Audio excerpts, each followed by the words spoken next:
Monsieur le ministre, bonjour.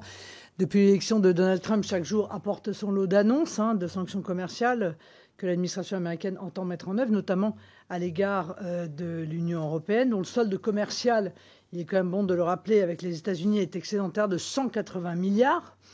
Il y a juste un petit problème, c'est que ce chiffre ne donne qu'une vision en fait très parcellaire, puisque l'Allemagne affiche un excédent de 71 milliards et la France un déficit de 4 milliards.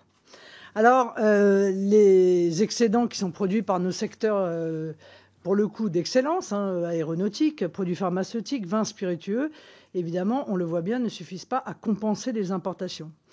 Donc, la vraie question que nous nous posons, parce que chat échaudé craint l'eau froide, et qu'on a déjà vu ça quelque part se dérouler lors des années précédentes, la question c'est est-ce que les entreprises françaises vont être les victimes collatérales de sanctions qui visent à réduire les excédents commerciaux allemands?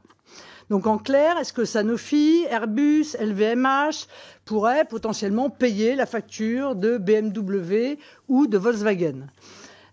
Cette situation, évidemment, appelle un sursaut politique parce qu'avec 9% d'industrie dans son PIB, alors que des fermetures d'usines sont annoncées chaque jour, alors que notre agriculture est mise en péril par la concurrence internationale déloyale, ce qui n'a pas empêché Mme von der Leyen de signer le Mercosur, la France est évidemment obligée de sortir de sa passivité. Et la langue que parle Donald Trump semble, pour vous comme pour la Commission, être une langue étrangère.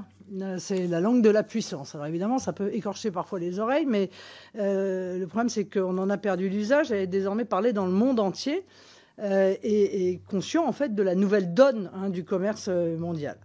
Eh ben, nous ne l'avons pas oublié, cette langue, et c'est pour ça que nous avons réclamé l'exclusion de l'agriculture de tout accord de libre-échange, la mise en place de la priorité nationale et à minima européenne dans les marchés publics, une politique d'allègement drastique des normes et de la fiscalité qui plombe l'économie française et qui seule d'ailleurs pourrait permettre de de mettre en œuvre la reconquête de notre marché intérieur. Donc ma question est la suivante.